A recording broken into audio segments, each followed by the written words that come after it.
¿sí? Todos queremos preguntar al abogado, todos queremos preguntar al contador, al administrador, etcétera, ¿sí? Y que no nos cueste. Y en ciertas ocasiones nosotros le abonamos a eso, ¿no? Porque le ayudamos por la coca, etcétera, y fomentamos eso. Y no precisamente inclusive entre colegas, sino con personas que no son colegas. Pero yo pienso que en ese sentido el proyecto que traen, por ejemplo, que se había puesto sobre la mesa, un tipo yo creo consultoría, que ¿no? Es bueno, Como sí, a consultoría, final de algo cuentas, que esté lleno de profesionistas y que, como en su momento habíamos platicado, que no nada más se dé la capacitación de ese sentido, sino que se certifique personas también. ¿Por qué? Porque a final de cuentas podemos identificar que la sociedad aquí en la actualidad, la zona tiene muchas carencias, pero volvemos a lo mismo, cultural, ¿sí? La idiosincrasia, es toda la bronca. Sí. Cultura organizacional, la persona, las pequeñas y microempresas del municipio donde hemos hecho varios estudios, eso nos ha arrojado, o sea, las personas no quieren hacer comercio a la vieja usanza. Como me enseñó mi papá, que tuvo una tienda por allá hace 50 años, y entonces así quiero continuar. ¿Ves? Exactamente, a eso íbamos en una de las preguntas, la resistencia al cambio, ¿verdad? Ahorita hemos hecho una pausa para cambiar lo del video ahí, pero se puso buena la discusión, por eso la dejamos correr, se puso buena.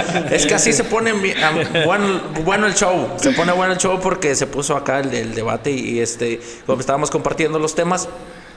Y cierto, la resistencia al cambio, a mí me ha tocado conocer historias por ejemplo, de la persona que tenía la tiendita y que guardaba su dinero en botecitos, ¿no?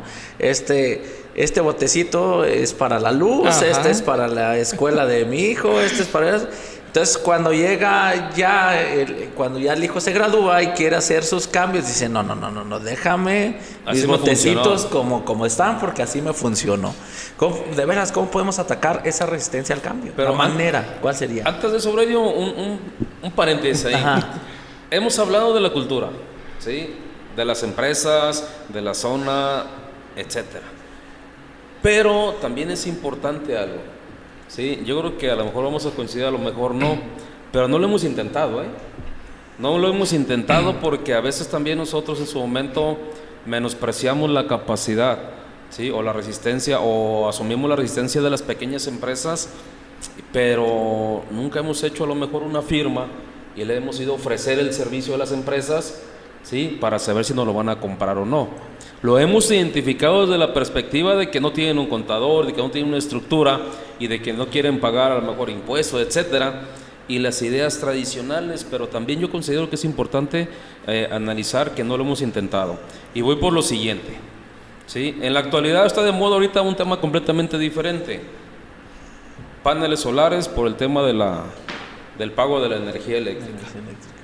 Y ahorita yo he identificado que negocios han invertido cantidades fuertes en ese tema. Y que muchas de las ocasiones vienen empresas de otros lugares a ofrecer el servicio y sí lo compran, y sí lo pagan, y se organizan. Entonces yo creo que para poder tener elementos bien fortalecidos en el tema de que si las personas van a invertir o no, sería conveniente a lo mejor iniciar un proyecto, ¿verdad? ¿Por qué? Porque a final de cuentas sucede lo que comentaban mis compañeros. Tienes un problema fiscal, tienes que pagar. Tienes un problema administrativo, tienes que pagar. Tienes un problema legal, tienes que pagar, ¿sí? Sabiendo que en su momento se puede haber prevenido también esa situación, ¿no?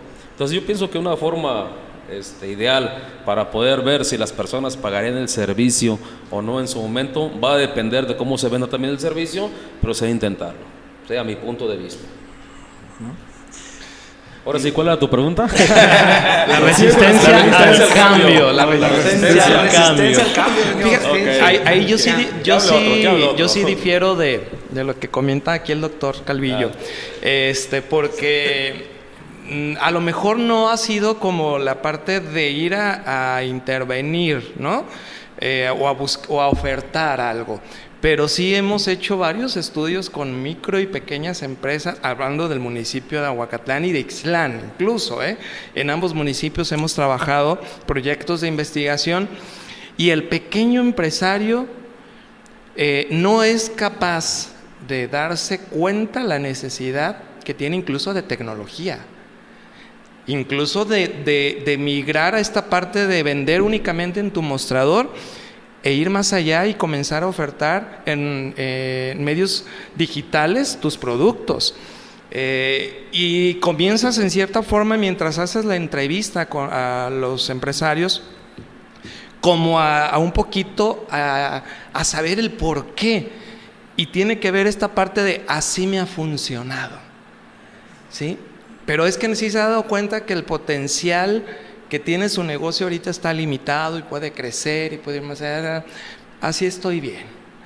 O sea, entra el pequeño o micro comerciante en un estado de confort tan, ¿cómo lo puedo decir sin fuerte. Decir una grosería? Tan fuerte, gracias doctor. Tan fuerte que no permiten, o sea, hay una armadura tan rígida en ellos, es decir, a mí háblame de cambios en mi negocio y te voy a bloquear, es más, ni te escucho, es más, estoy atendiendo a mi cliente, ahorita no te puedo atender. Sin embargo, llegan estos personajes donde le dicen, ¿qué crees? Te voy a traer unos paneles solares y que te cuestan tanto, te vas a ahorrar energía y comienza, y ahí dice, va, porque en ese momento él visualiza un ahorro. No sé si me estoy explicando. El comerciante quiere ahorrarse, no quiere crecer. ¿Sí? Creo que esa es la parte medular en lo que yo puedo detectar. Sí, coincido mucho. De hecho, iba a comentar que la resistencia al cambio encuentra dos factores determinantes así. El primero es el miedo. Es el primero. O sea, todo se disfraza, pero detrás de ese disfraz o de esas excusas, de esos pretextos, es el miedo. El miedo abrazado del conformismo. No. Ese miedo, ¿y a qué atribuyo el miedo? A en ese intento perder. Mejor me quedo así como estoy. Pero ese miedo también es un miedo que derivado de tenerlo, una limitante.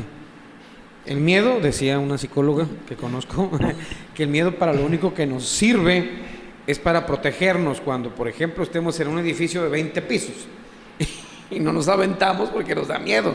Ahí sí funciona el miedo, pero en esto no, es cuestión de atrevernos, y viene, claro que viene junto con una cultura social, familiar inclusive, una cultura familiar, y se necesita precisamente que venga alguien con un proyecto, en este caso de energías renovables o de cualquier otro índole, que lejos de decirle que vas a crecer, pues les dicen vas a gastar menos o te va a salir más barato.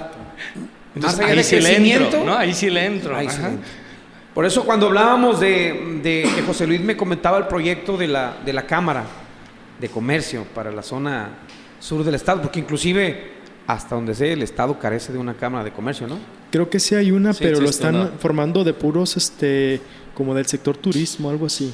Pero sí hay, creo que en la zona. Que ahorita es un boom en el turismo. El enfoque será diferente, Nayarit, lógicamente. El crecimiento económico o el desarrollo económico de Nayarit se respalda en eso, en el turismo. Pero hablábamos en ese sentido es difícil, me tocó a mí personalmente cuando hace algunos años desapareció un régimen que se llamaba REPECOS, régimen de pequeños contribuyentes. Incursionó con Enrique Peña Nieto el RIF, que también ya desapareció. Bueno, sigue transitando por algunos casos, pero ya no está vigente.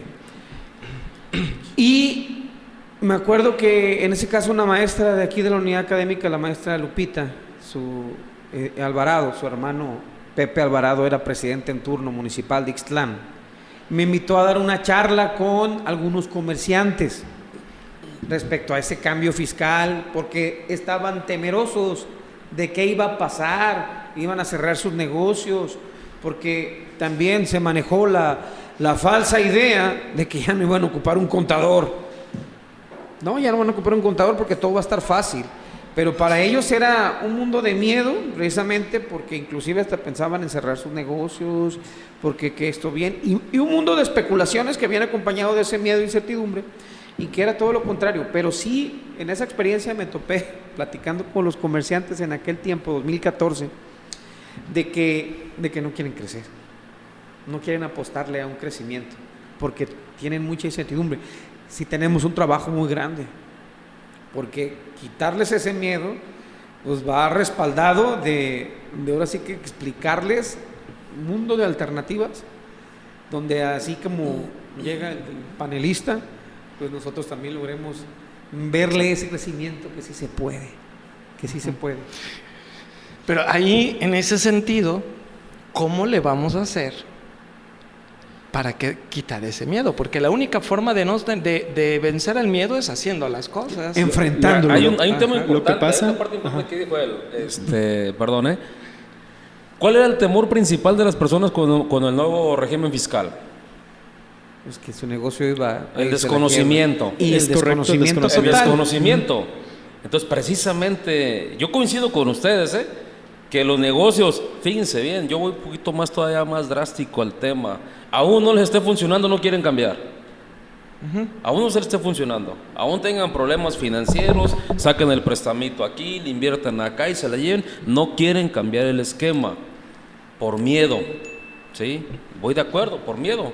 Por la zona de confort, porque ya sé dónde tengo acomodada la pastita, etcétera. Sí, todo eso sabemos que ha sido a través del tiempo. Cuando estábamos pequeñitos íbamos a comprarle a doña Juanita un producto que todavía lo tiene guardado donde mismo, si todavía vive doña Juanita. Estamos de acuerdo, ¿sí? Pero tú acabas de dar un punto importante. Ese esquema del nuevo o de las modificaciones que ha existido en las obligaciones tributarias, principalmente, y querían cerrar por el temor, ¿sí? Por el desconocimiento de cómo iba a funcionar. Y a final de cuentas los que se quedaron, porque algunos a lo mejor se cerraron, los que se quedaron enfrentaron, se informaron, fueron con el contador, etcétera, y siguen funcionando. Y evolucionaron porque ya no existe el repeco, porque el RIF les dio una cierta temporalidad y tampoco va a existir, y aún así siguen. Crecieron, cuando menos en obligaciones fiscales, sí crecieron. Pero tuvieron que entrarle a la fuerza porque era una disposición en su momento de la autoridad. ¿Estamos de acuerdo? Sí, aquí hay varios puntos muy importantes. Primero, pues, creo que algo que sí debemos de entender, que no se puede vivir con miedo y que la mayor parte de las veces, en ocasiones, es intentarlo, aunque nos equivoquemos. A veces la prueba y el error funciona más que estar pensando en si lo hago o no lo hago. Y aquí es un punto muy importante. Y no sé si recuerdas a lo mejor tus clases de administración, de una pregunta que regularmente los administradores hacemos a nuestros alumnos, y les preguntamos lo siguiente: ¿cómo se toma la mejor decisión? Y desde ahí partimos para romper el esquema del miedo. ¿Cómo podemos tomar la mejor decisión? La respuesta es fácil y sencilla: con información. La información nos hace que rompamos el esquema del miedo. Si no estamos informados, la incertidumbre es la que juega un papel muy importante para meternos la semillita del temor y de no hacer las cosas. Si no conocemos algo, regularmente no lo vamos a hacer. Y es algo que pasó en este caso con el sistema del RIF. No sabían cómo funcionaba y estaban temerosos. Al momento que les explicas y les das la orientación y el conocimiento que comentaba el doctor Calvillo, ellos ya se convencen y dicen: ok, le entramos. Porque de entrada querían cerrar negocios, querían cerrar todo. Pero con la información que se les ofertó de parte de sus contadores o de las personas allegadas que tenían el conocimiento verídico, ellos cambiaron el esquema. Entonces voy a lo siguiente: ¿cómo romper esa estructura de esa resistencia al cambio? Hay un proceso que a lo mejor también lo recordarás para poder romper esa resistencia al cambio. Y la primera es la sensibilización con información oportuna y veraz. Porque desde ahí vas a empezar a romper el esquema.